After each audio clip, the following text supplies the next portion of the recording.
चरणों में लेकर हम स्तुति। प्यारे मसीहा आशीष दे हमें, आत्मा से तू भर दे हमें।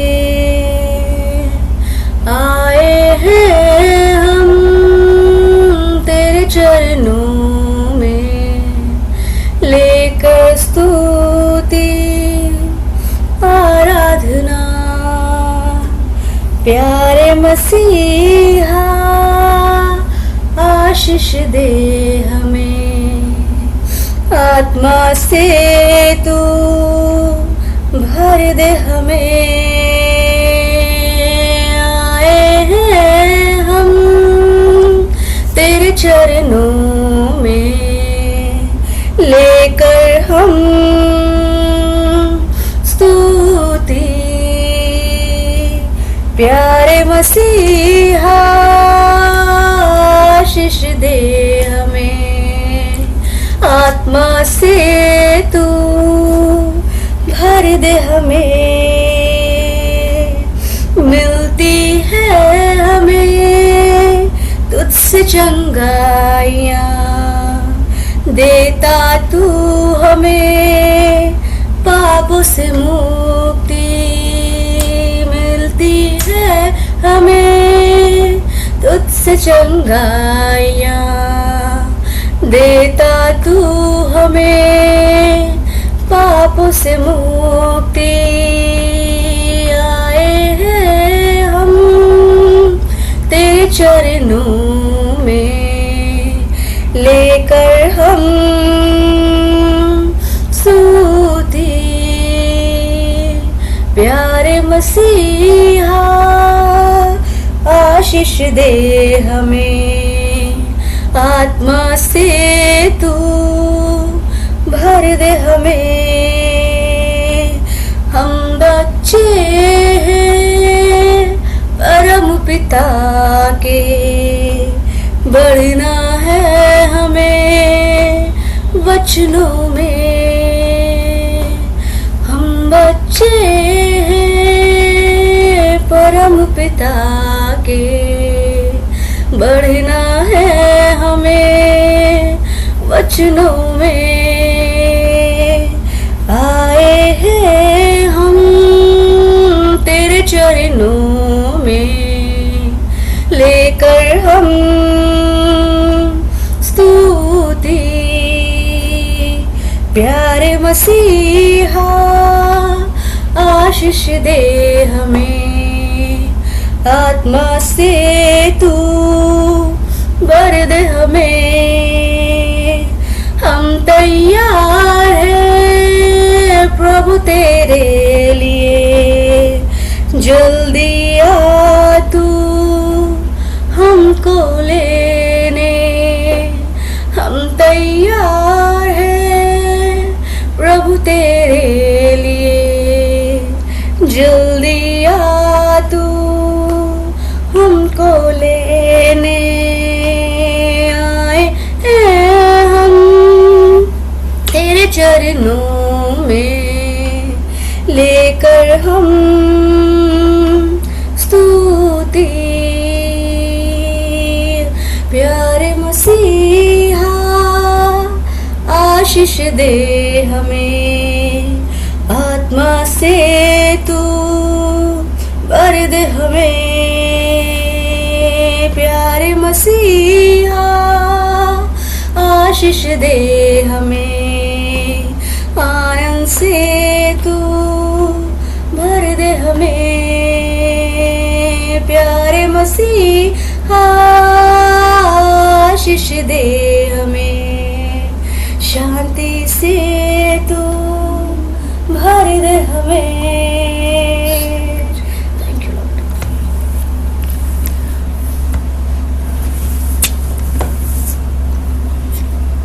Tora namasha, tira namasha, tira namasha, tira namasha. तोरणमाशा तीरणमाशा तोरणमाशा तीरणमा रिखाबारा तोरणमाशा तीरणमाशा तीरणमा हालेलुया हालेलुया हालेलुया हालेलुया। लाल समुद्र को दो भाग करता, चट्टान में से पानी पिलाता, शिंदरलाबा शिखर बारा तारणमाशा तारणमाशा। जहाँ कोई रास्ता नहीं है वहाँ तू ही रास्ता बनाता, जहाँ कोई रास्ता नहीं है वहाँ तू रास्ता बनाता। री खबराला री बाबारा तोरलराबा शिंदरला hallelujah hallelujah hallelujah hallelujah hallelujah hallelujah hallelujah hallelujah. सचमुच में हम धन्यवाद देते हैं प्रभु, आप सच्चे और जीवित परमेश्वर हैं। जहाँ कोई रास्ता नहीं वहाँ आप रास्ता बनाते हैं। जहाँ प्रभु लाल समुंदर सामने खड़ा हो वहाँ लाल समुंदर को दो भाग करते हैं, चट्टान में से पानी पिलाते, आसमान में से मन्ना खिलाते। प्रभु हम धन्यवाद देते हैं, सुबह के समय आप हमें यही याद दिलाते, ऐसा एदोनाय परमेश्वर जिसके अधिकार में सब कुछ है, ऐसा एलोहीम परमेश्वर जो सब कुछ को बनाने वाला है, ना कुछ से सब कुछ बनाने वाला, वो हमारे अंदर रहता है, वो हमको कंट्रोल करता है। हम धन्यवाद देते हैं सुबह के समय, और पवित्र आत्मा पूरी इस छोटी से समय की सभा को आपके हाथों में सौंप देते हैं। यीशु मसीह के नाम से मांगते हैं, आमीन। शालोम शालोम और शालोम। प्रभु यीशु की शांति जो समझ से बाहर है हमारे जीवनों में बनी रहे और बनी हुई है। प्रभु का धन्यवाद हो। हम लोग जैसे कि देख रहे हैं कि शाऊल का हृदय परिवर्तन हो रहा है। हम देख रहे हैं कि किस प्रकार से स्तिफनुस के इसकी मृत्यु के बाद से जैसे कि सारा बीज एक साथ था यरूशलेम में, सब बिखेरा गया है पूरा खेत में। जैसे कि पूरा खेत जो है वो संसार है और उस संसार में बिखेर दिया गया वो थोड़े से लोग बीज के समान जो कि प्रभु पर विश्वास कर रहे थे और साथ साथ में वो सताव भी सह रहे थे। वो उनकी आत्मिक आंखें खुली हुई थी कि वो देख सके। और हम देखते हैं कि हमको किस प्रकार से प्रभु लूका जो है हमको फिर से यरूशलेम ले आता है, सामरिया से में जहाँ पर काम हो रहा था और गाजा में जहाँ काम हो रहा था, वहाँ से प्रभु हमको जो है वो लूका के लिखने के द्वारा हम यरूशलेम में, और यरूशलेम में हम देख रहे हैं कि अभी सताव खत्म नहीं हुआ है परंतु सताव और हो गया, और सताने वाला शाऊल जो है वो पूरी तरह से अब प्रभु परमेश्वर के कब्जे में आ गया। मैं विश्वास करती हूँ कि शाऊल जब दमिश्क की ओर जाने का सोच रहा होगा, क्योंकि हनन्याह को सब पता था कि कैसे वो आ रहा है, कौन सताने वाला है। तो ये पूरी जो दमिश्क की जो कलीसिया थी वो लौ लगा के प्रार्थना कर रही होगी। मैं विश्वास करती हूँ शाऊल के लिए भी लौ लगाकर प्रार्थना कर रही होगी, और प्रभु का भी ये एक प्रयोजन था कि वो शाऊल को किस प्रकार से परिवर्तित करेगा, और यही शाऊल पौलुस बनकर कलीसिया का और ज्यादा कलीसिया की उन्नति करने वाला होगा, न केवल उस समय की परंतु आज भी उसके जो लिखी हुई चीजें उसको पढ़ने के द्वारा हम परिवर्तित होते हैं।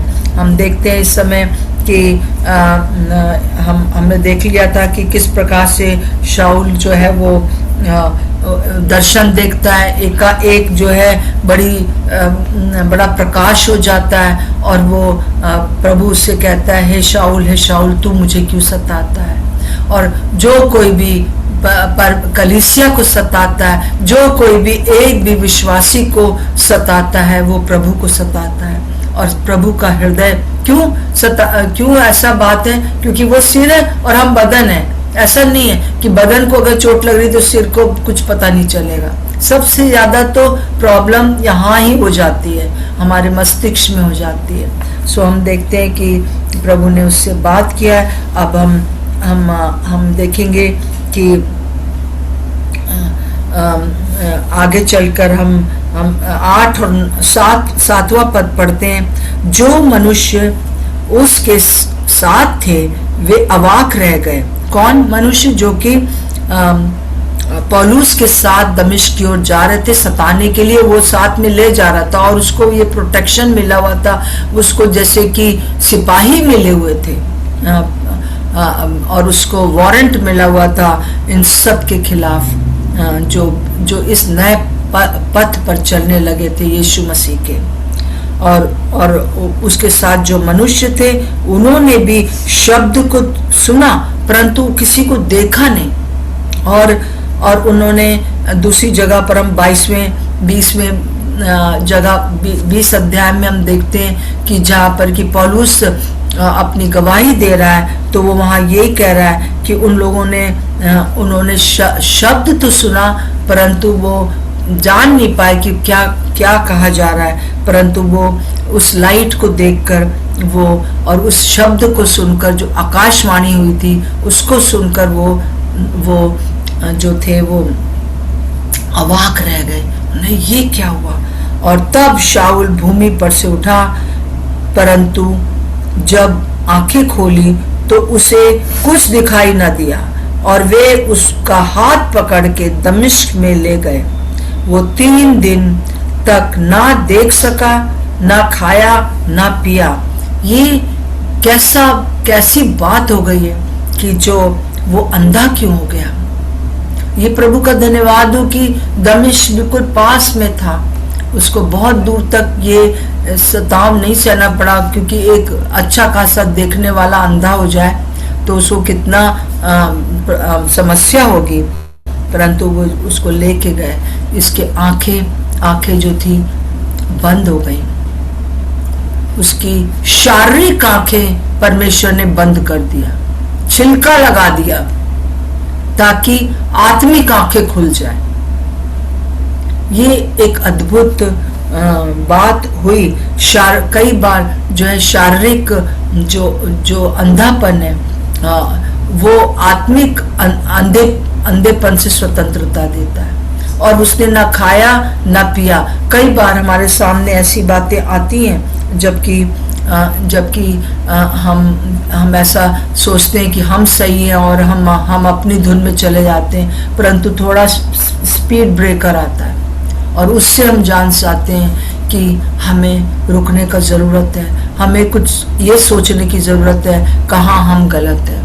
कल जैसे मैंने आप लोग को 1 मिनट के लिए चुप करा के कहा था कि आप बिल्कुल खामोश हों और पूछिए प्रभु से कि प्रभु अब मुझे क्या करना है।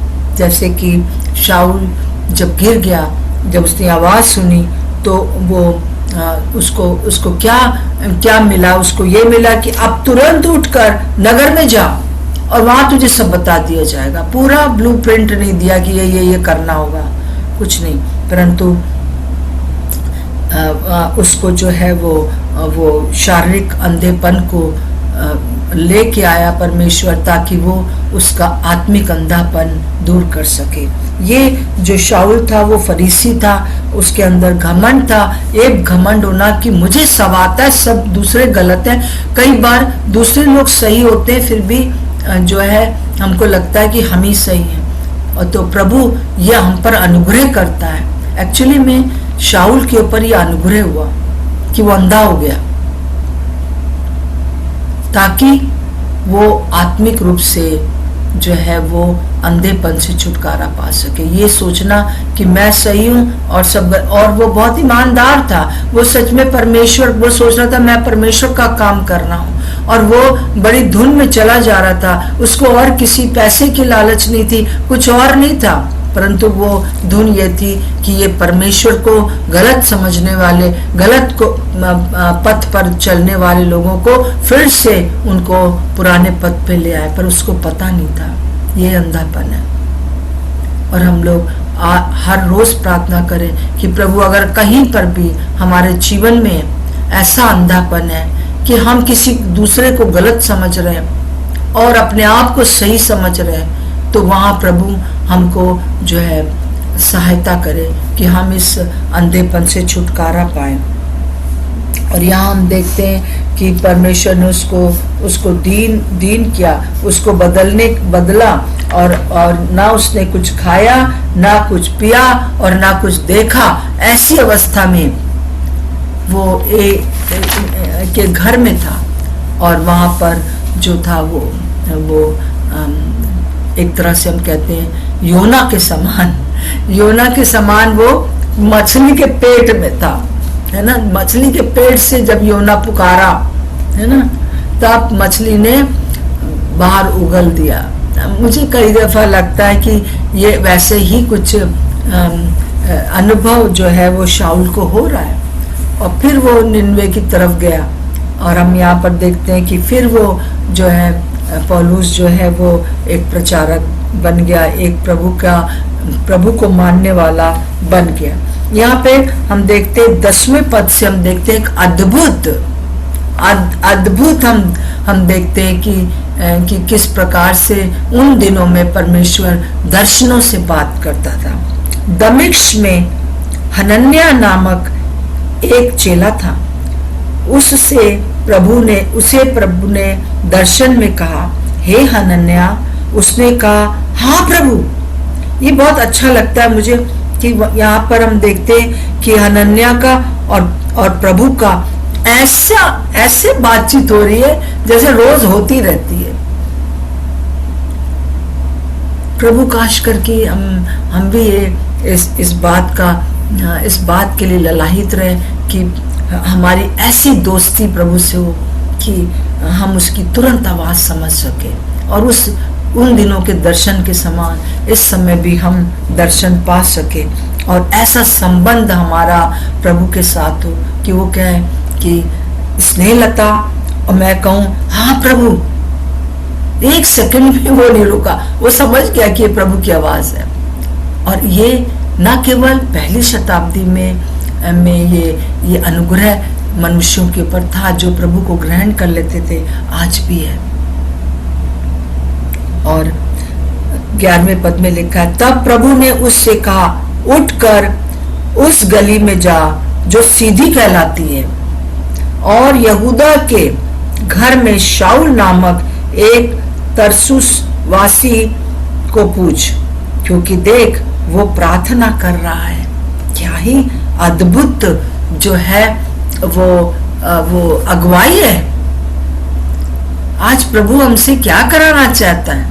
और ऐसा केवल उस समय ही नहीं होता था कि देखिए सड़क का नाम बता दिया गया, सीधी गली है, और फिर उसके बाद और किसके घर में है, यहूदा के घर में, और कौन आया हुआ है, शाऊल आया हुआ है, और वो क्या कर रहा है, वो प्रार्थना कर रहा है। ये अद्भुत जो है, जो अगुवाई कि उठो जाओ। उन दिनों में होता तो राज भी होता है। हमारे साथ एक बहन गीता घाटमपुर से जुड़ती हैं, और आज मुझे नहीं मालूम कि वो है कि नहीं हमारे साथ, परंतु हमेशा वो सुबह के समय जुड़ती हैं और वो प्रभु की सेविका है वहाँ पर घाटमपुर में, कानपुर के पास। और उसके साथ ऐसे ही हुआ, वो और उसके परिवार में इतनी परेशानियां थी कि उन लोग सबके सब मरने जा रहे थे, और गीता जो थी वो मरने जा रही थी। परंतु उसी समय एक खटखटाहट आई, आवाज आई,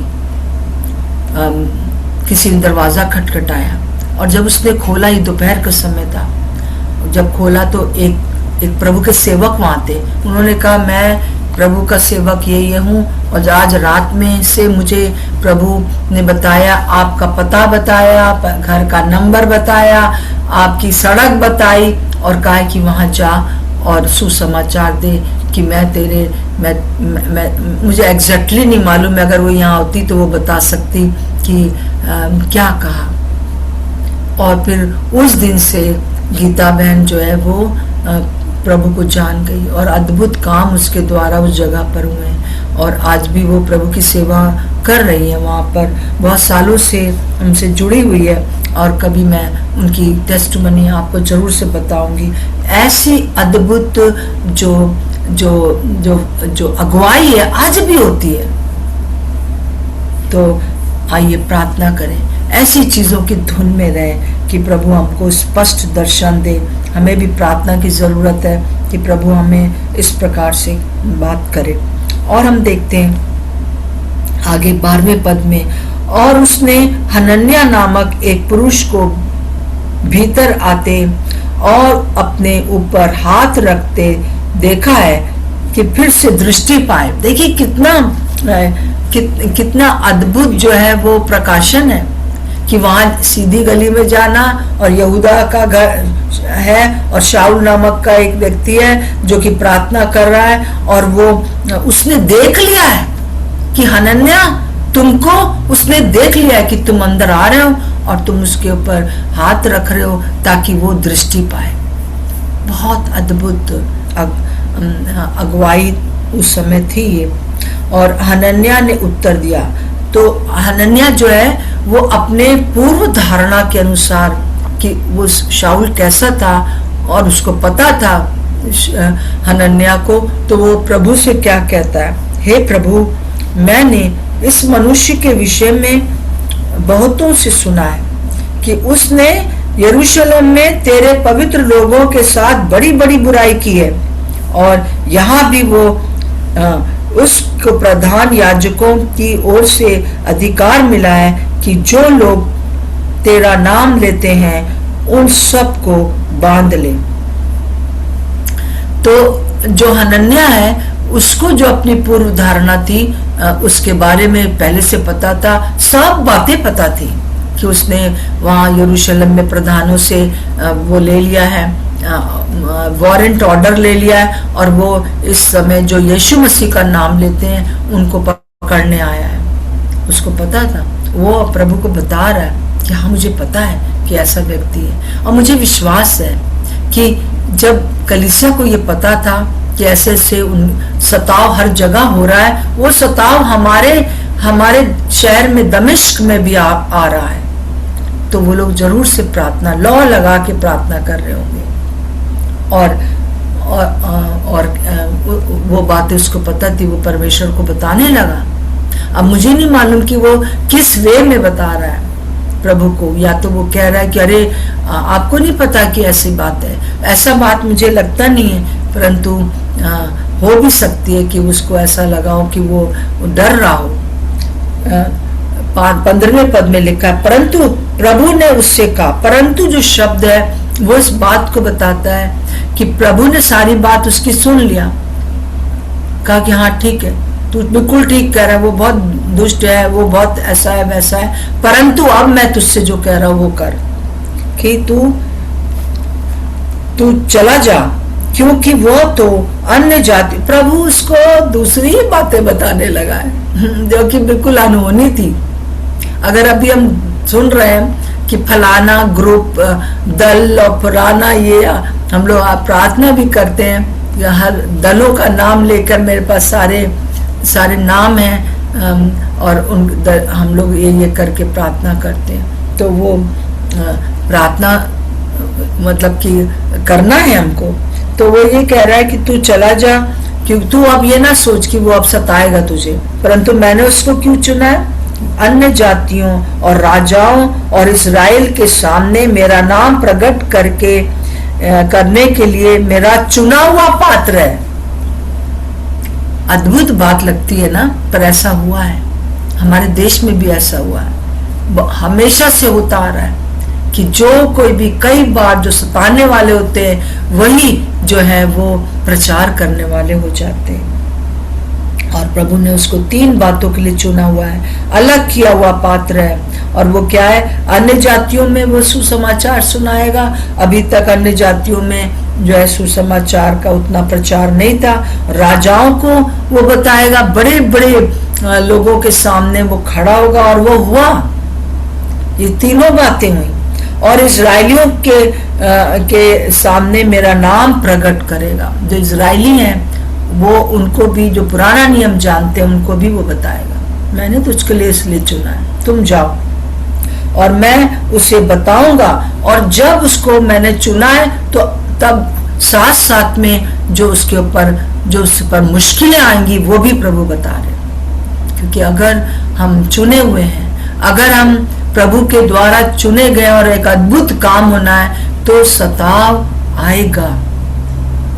और मैं उसे बताऊंगा कि मेरे नाम के लिए उसे कैसे दुख उठाना पड़ेगा। सारी भविष्यवाणी, पूरा चिट्ठा प्रभु ने हनन्याह के सामने खोल दिया, ये होगा। तब हनन्याह उठकर, प्रभु का धन्यवाद हो, हनन्याह की ऐसी दोस्ती परमेश्वर के, यीशु मसीह के साथ थी। तब वो उठा और वो उठकर उस घर में गया और उस पर अपना हाथ रखकर कहा, हे भाई शाऊल। अभी शाऊल के जीवन में उसने कोई चेंज नहीं देखा था, परंतु उसने किस पर विश्वास किया? उसने प्रभु की बात पर विश्वास किया कि वो अब सताने वाला नहीं, तुम्हारा भाई बन गया है।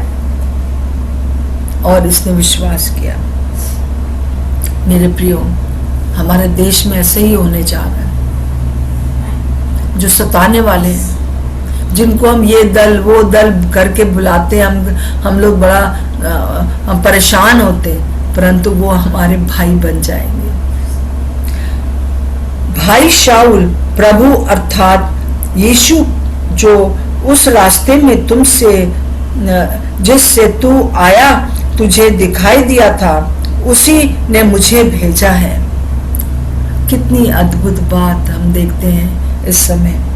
फिर तो फिर दृष्टि पाए और पवित्र आत्मा से परिपूर्ण हो जाए, और तुरंत उसकी आंखों से छिलके से गिरे और वो देखने लगा। प्रभु का धन्यवाद हो कि इधर जो है शाऊल भी देख रहा है कि एक हनन्याह व्यक्ति आ रहा है और वो मेरे ऊपर प्रार्थना कर रहा है और मेरी दृष्टि मिल रही है। और ये 3 दिन हो गए, भूखा प्यासा, बिना देखे, बड़ा परेशान और बड़ी असमंजस में। 3 दिन बहुत ज्यादा होते, दिन और रात। उसने अवश्य जो है इस समय एक पश्चाताप का समय बिताया होगा कि प्रभु मैंने इसको ऐसे मारा, वैसे मैंने किया। प्रभु उसको याद दिला रहा होगा और वो कह रहा होगा मुझे माफ कर दीजिए। और उसने, हम देखते हैं कि उसने जो है वो हनन्याह की इस बात को सुना और उससे सारी बातें प्रभु ने उसके सामने रखी हैं। और हम देखते हैं कि 4 बातें हुई हैं यहाँ पर। पहली बात क्या हुई है कि वो तो भाई बन गया है ना, सताने वाले से ले भाई बन गया। उसने दृष्टि पाई, शारीरिक आत्मिक दृष्टि भी पाई, और फिर शारीरिक रूप से भी प्रभु ने उसको हमेशा अंधा नहीं रखा। और दूसरी बात उसने कहा कि पवित्र आत्मा से परिपूर्ण हो जाओ। दूसरी बात उसने कहा तुम पवित्र आत्मा से परिपूर्ण हो जाओ। फिर से बार बार हम प्रेरितों के काम में देखते हैं कि जब इंसान प्रभु की आत्मिक दृष्टि पाता है और प्रभु को जान जाता है, और प्रभु के लिए समर्पित हो जाता है, तब वहां पर क्या है कि पवित्र आत्मा से परिपूर्ण हो जाओ। पवित्र आत्मा से परिपूर्ण होना बहुत आवश्यक है। और हम फिर उसके बाद तीसरी बात जो देखते हैं, उसने क्या किया, और छिलके उतरे और वो देखने लगा और उठकर बपतिस्मा लिया और फिर भोजन करके बल पाया। देखिए, उसने पहले बपतिस्मा लिया, 3 दिन से भूखा था। हम हो तो बस जल्दी से खाने पर झपट पड़े, बपतिस्मा तो बाद में होता रहेगा, परंतु उसके अंदर जो अब परमेश्वर के आज्ञाकारिता की जो भूख थी वो हो गई, है ना।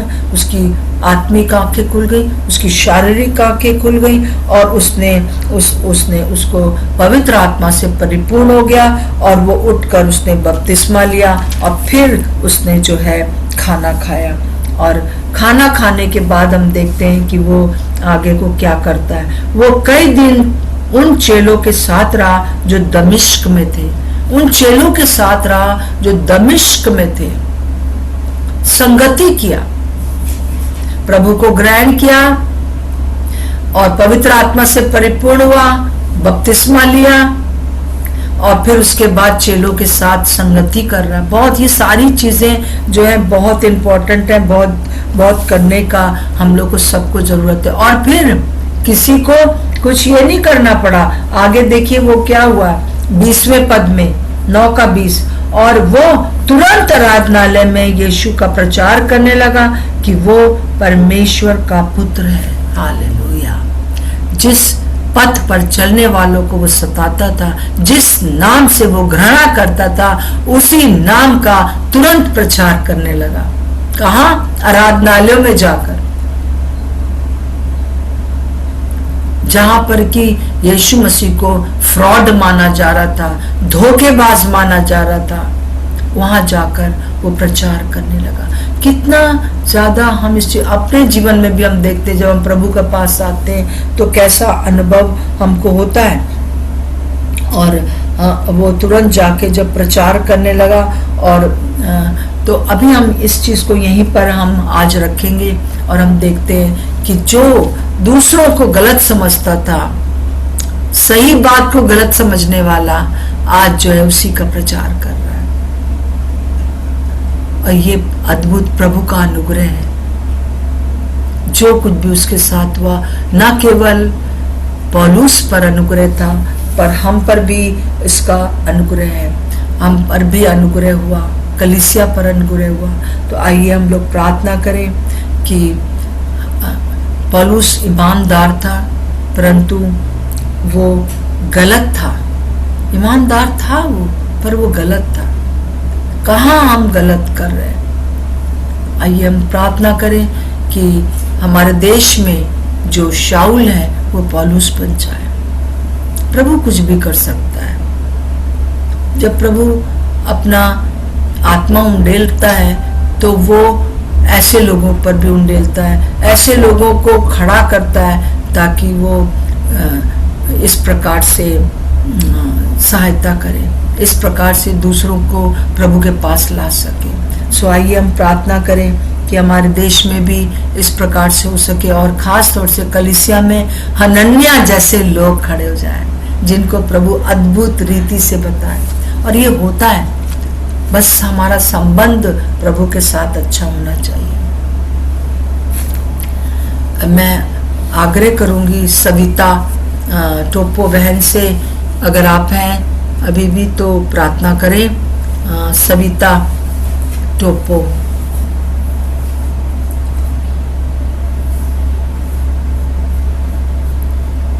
क्या? सविता टोपो नहीं है? ठीक है, मैं प्रार्थना करूंगी। ओके।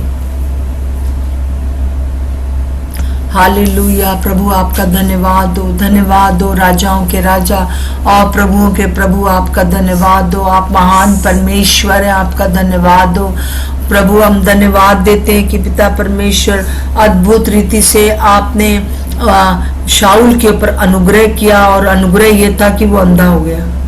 परंतु प्रभु आपने बहुत जल्दी उसको उस बात से निकाल लिया। योना के समान वो 3 दिन 3 रात मछली के पेट में तो रहा, और परंतु प्रभु उसको आपने निकाला ताकि वो प्रचार कर सके, वो स्वतंत्र हो सके। प्रभु आज हम आपसे यही प्रार्थना करते हैं, अपने देश में प्रभु जी जो भी जितने भी प्रकार के लोग खड़े हो रहे हैं, अलग अलग दल बनाकर जो कि मसीहों को सता रहे हैं, एक एक को अपने अपने मन में उनका नाम लीजिए और उनको ब्लेस करिए और प्रार्थना करिए कि वे लोग प्रभु यीशु मसीह के नाम से दर्शन पाएं शाऊल के समान, और जो सचमुच में एक सच वो सोच रहे हैं कि जो वो सोचते हैं वो सही है, तो उनकी वो आत्मिक आंखें खुल जाए। और प्रभु यीशु मसीह हम विश्वास करते हैं कि आप ऐसा करने जा रहे हैं। और दूसरी बात, आज हम प्रार्थना करते हैं हनन्या के समान हमारे देश में प्रभु जी विश्वासी खड़े हो जाए। हम में से हर एक जन वो हनन्या जैसा संबंध परमेश्वर के साथ पाए, ऐसा जैसे कि कोई मित्र से बात कर रहा हो। प्रभु आपका धन्यवाद हो। ऐसे बहुत सी जगहें हैं जहां प्रभु हम लोग को भेजना चाहता है, जहां सुसमाचार देना चाहता है। प्रभु आज हम यही प्रार्थना करते हैं कि आपका अनुग्रह हो, और पिता परमेश्वर हम आपसे प्रार्थना करते हैं आपका अनुग्रह जो कि हमारे लिए काफी है, प्रभु अपना अधिकार करें, अपनी करुणा और दया करें प्रभु जी। और प्रभु हमारे कलीसियाओं पर, हमारे इस उत्तर भारत के ऊपर आप अपना अनुग्रह को उंडेल दीजिए। बहुत से स्त्री पुरुष खड़े हो जाए, आपकी क्लियर गाइडेंस पा सकें, और प्रभु क्लियर गाइडेंस पाकर प्रभु ऐसे लोगों को रीच कर सकें जो कि इस प्रकार से जो है वो जो परेशानी में है, जो असमंजस में है कि मेरे साथ ये क्या हो गया है, परंतु आपका अनुग्रह उन पर हुआ है। प्रभु भविष्यवाणी की आत्मा को उंडेल दीजिए, जैसे हनन्या को आपने पौलुस की एक एक बात बताई, उस प्रकार से हमको भी पता चले। इसलिए नहीं कि हम उनको मारने या पीटने जाए, परंतु इसलिए कि हम उनकी सहायता कर सकें। यीशु मसीह के नाम से मांगते हैं, आमीन और आमीन। सो प्रभु का धन्यवाद हो, आप सबका धन्यवाद हो कि आप लोग सब जो है हमारे लिए प्रार्थना कर रहे हैं, आगे भी प्रार्थना करते रहें। प्रभु आपकी सहायता करें। सबको जय मसीह की। जय मसीह की माँ, जय मसीह की, जय मसीह की, जय मसीह की दीदी, जय मसीह की बहन। प्रभु आपको बहुत आशीष दे और संभाले आज दिन भर। फिर मिलेंगे कल सुबह, और यदि कोई भी बात है तो मुझे वॉइस मैसेज जरूर भेजिए। ओके, जय मसीह की।